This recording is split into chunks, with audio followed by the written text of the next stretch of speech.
If only we had known how events would unfold. Captain Matthew Rose, commander of the 2nd Platoon, 75th Ranger Regiment, sat in the command container with a cup of cold coffee. Red lights flashed on the wall. The base had been put on high alert during the night, but no orders had been given. "This is the 3rd day of strange reports," Sergeant Duval muttered, leaning toward the radio. "First New York, then Dallas. And every time it's the same. Panic, closed roads, silence from the command. And now, complete radio silence," Rose replied. "Even NORAD is silent. This is not a drill." A strong wind outside the container carried the smell of burning. Somewhere beyond the walls of the runway, firefighters were extinguishing something large. Rose sensed that this was no ordinary night. His soldiers' instincts whispered, this was the beginning of something terrible. Suddenly, a sound came from somewhere outside the window. Not a gunshot, not an explosion. It was something like a scream. Inhuman, drawn out, distorted. The alarm sounded sharply and loudly, breaking the silence of the night. "Attention, all units, to arms. Code Black. I repeat, Code Black." Rose shot a glance at Duval, who was already on his feet. "Line up the platoon. Armor, ammunition, night vision goggles. Full combat gear." "What happened, Captain?" "The war has begun, but I'm afraid it's not the one we were prepared for." Captain Rose's unit moved toward the north gate. A convoy of 3 Humvees and 1 armored MRAP set off at the signal Code Black. A vague order came from the command center to check Sector K, where radio contact with the National Guard patrol had been lost.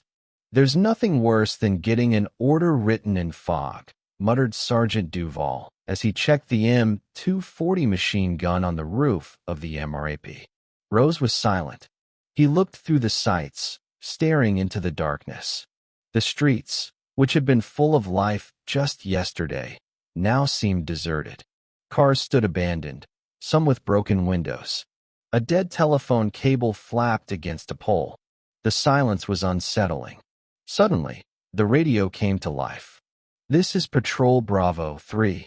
We are static, surrounded. They won't stop. We need help." "Coordinates?" Rose asked sharply over the radio. 3238. "Interference. In the woods behind the school. All units, change course." Rose shouted. "To the school? Step on it." The Humvees sped forward. The headlights cut through the darkness as they turned off the highway onto a narrow street. Behind the school was a small forest, an area where local reservists often held training exercises. And then they saw them. First, silhouettes running. People. But they moved jerkily, unnaturally. Some had a shoulder hanging down. Others were missing half their faces. Some crawled, leaving bloody trails behind them. "What the?" whispered Private Martin. And then the crowd changed direction. They rushed straight at the cars. "Fire!" shouted Rose. The machine guns opened fire.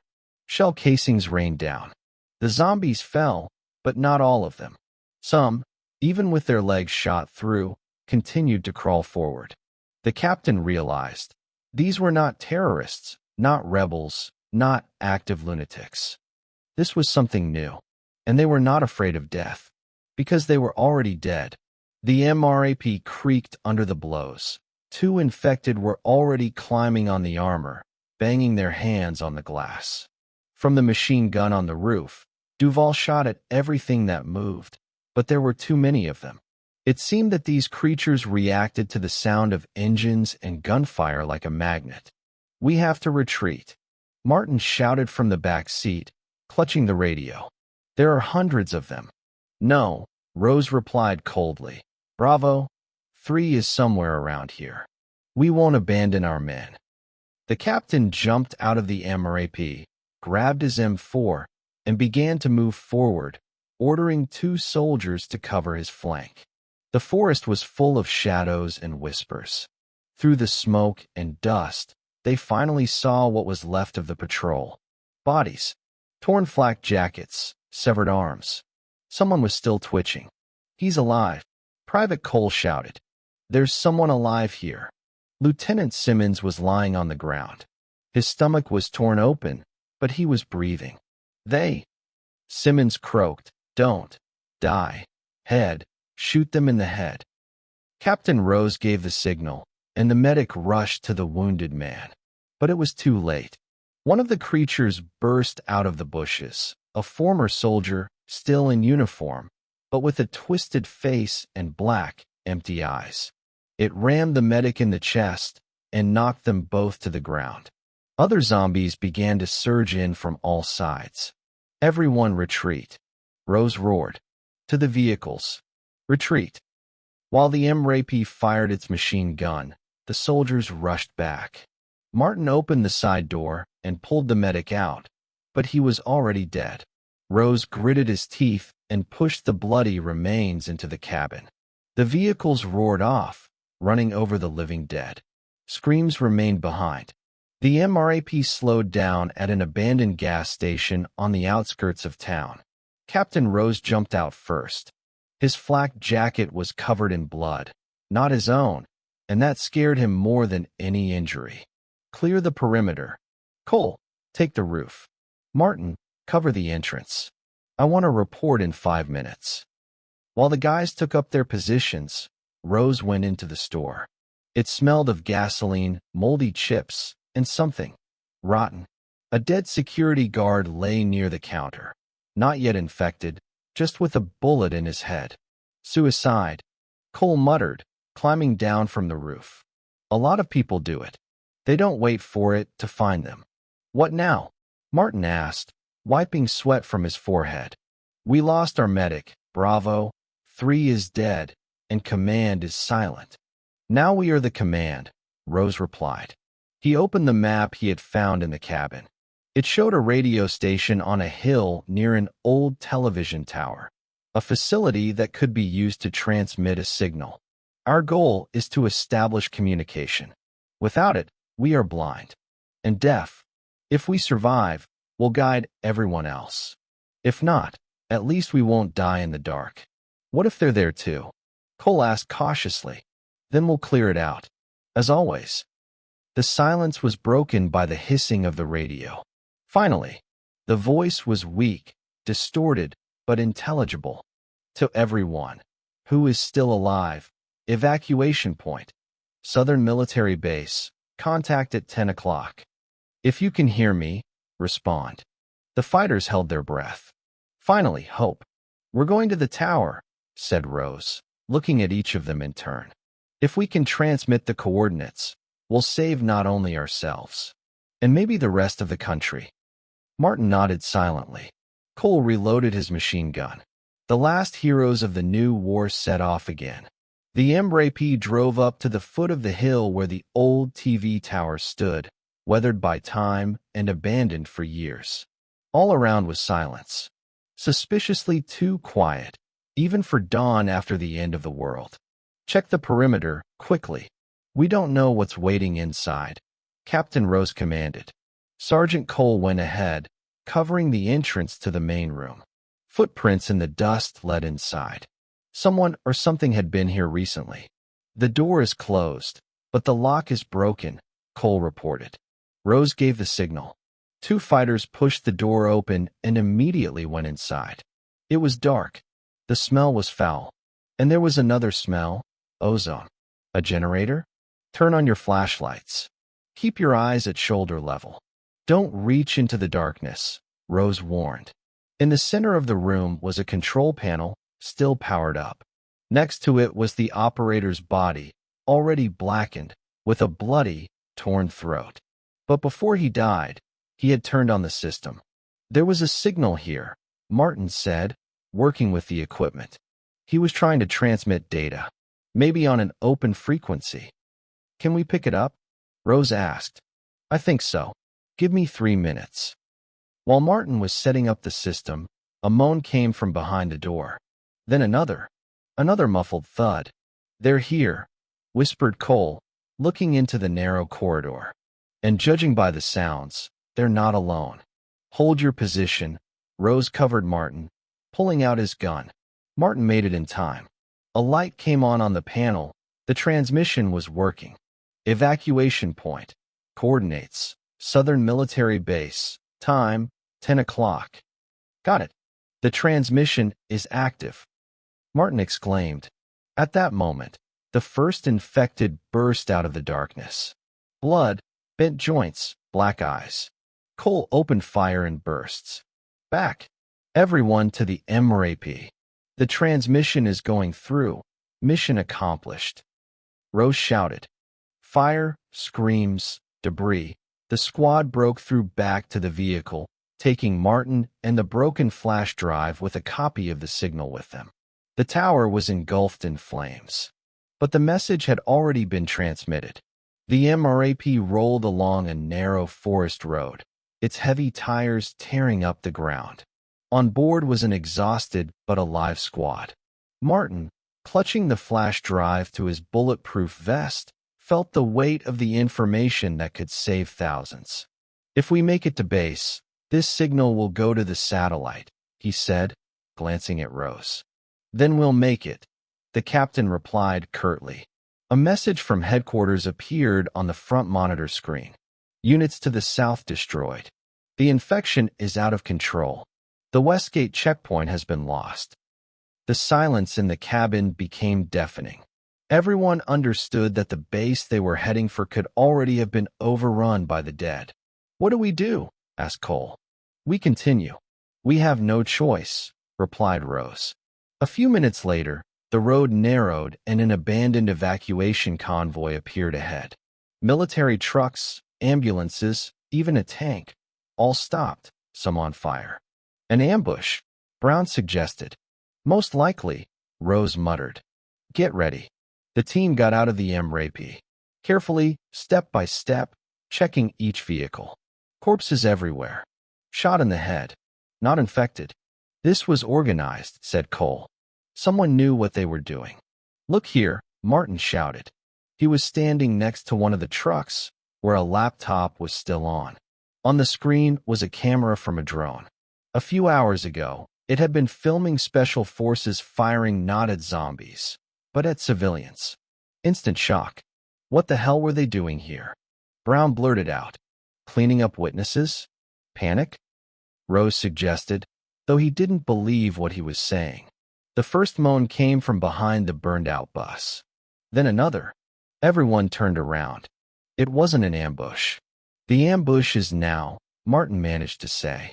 And everything around them exploded with noise, movement, and screams.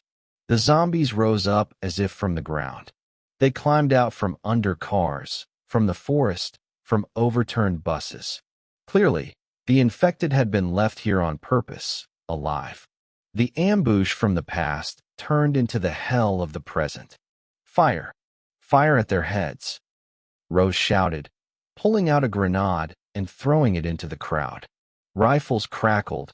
Bullets tore through rotten faces, but the zombies advanced like a wave. The MRAP caught fire after being hit by an explosive device, either a trap or an old mine. Retreat to the ditch. Rose barked. The squad retreated under heavy fire. The flamethrower, operated by Brown, cleared the way. The ground was burning. The zombies, engulfed in flames, did not stop. Stop, stop. Cole is wounded. Martin shouted, picking up his comrade. The medic applied a tourniquet to stop the bleeding while Rose and Brown held the front line. They stopped to shoot only when it was absolutely necessary. They just threw us into a meat grinder, Brown said breathlessly. And someone knew it. We have to get out of here. We can't die here like all these people, Rose replied. Martin's information is our only chance. The zombies paused for a moment, distracted by something in the forest. Perhaps another noise. Perhaps another group of survivors. This is our chance. Rose commanded. The team ran, pushing through burning cars and overturned armored personnel carriers. Behind them lay a pile of bodies, dead and alive. Ahead was a narrow forest path, where there might still be a radio tower or at least an extraction point. Martin clutched the flash drive in his palm. If they died, the truth would die with them.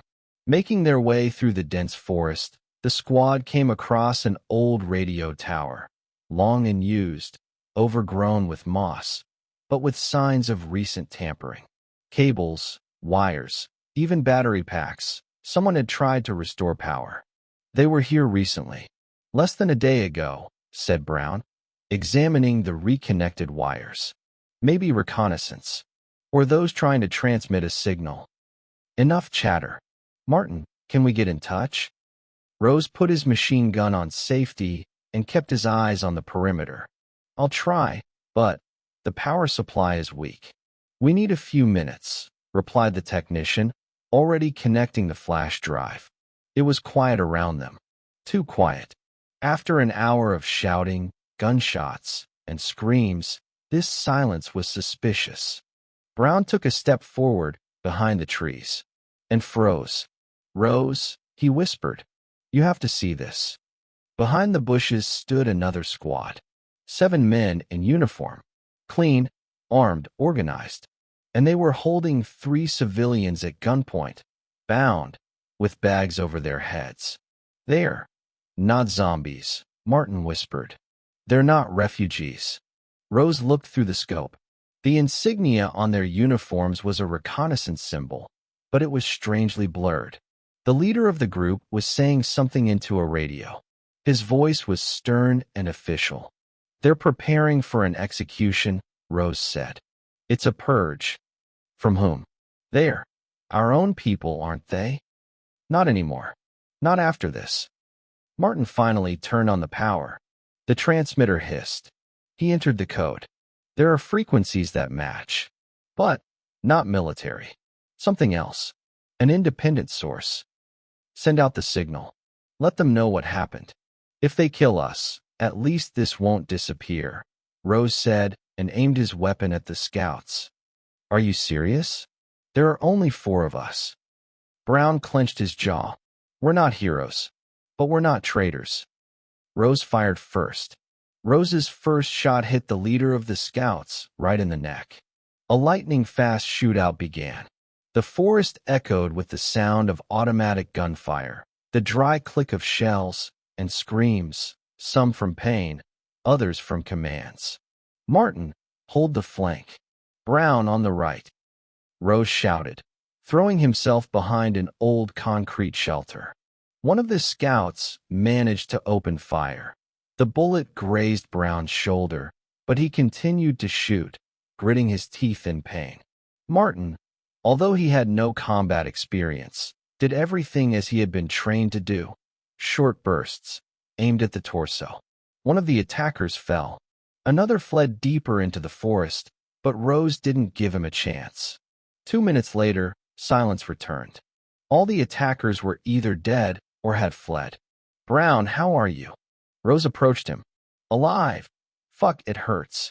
But not critically, he said, pressing his wounded shoulder. Martin was already freeing the civilians. One of them, a gray-haired man in a medical gown, was in shock. They knew. They're not infected. We're from Project 7, he muttered, pulling the bag off his head. What's Project 7? Rose frowned. It was research. Vaccines. A secret Pentagon project. But something went wrong. We tried to escape. They tried to kill us, to hide the truth. Did you know about the zombies? Brown asked, swaying. We didn't know they would get out of control. But the virus isn't natural. It's man-made. You have to pass on the data. It's on a flash drive. In my backpack. Rose glanced at Martin. He was already reading the data on a portable transmitter. If this is true, it could change everything, Martin said. Rose stood up. The forest had become a dangerous place again, now not only because of the zombies. Then we're not done yet. Let's go. Rose, Brown, Martin, and the 3 rescued scientists reached the old communications base, a concrete bunker with a satellite antenna left over from the Cold War. They were covered by thick fog that enveloped the mountains, as if nature itself was helping them hide. Brown sat down to bandage his shoulder. He was feeling better thanks to the knowledge of one of the scientists, who turned out to have served in the army as a medic. "We only have one window for transmission," said Martin, setting up the communication system. "The signal will go to the NATO communications satellite, but will be detected." "It doesn't matter," said Rose, checking the magazine of his assault rifle. "The main thing is that it reaches the command. Let them know what really happened." He pressed the power button. The transmitter hissed, and the indicators lit up. "Transmitting data," Martin said. 80 gigabytes of files. Videos, biological reports, report on the failure of Project 7. There was movement outside the windows. At first, isolated figures, zombies. Then faster, living ones, mercenaries.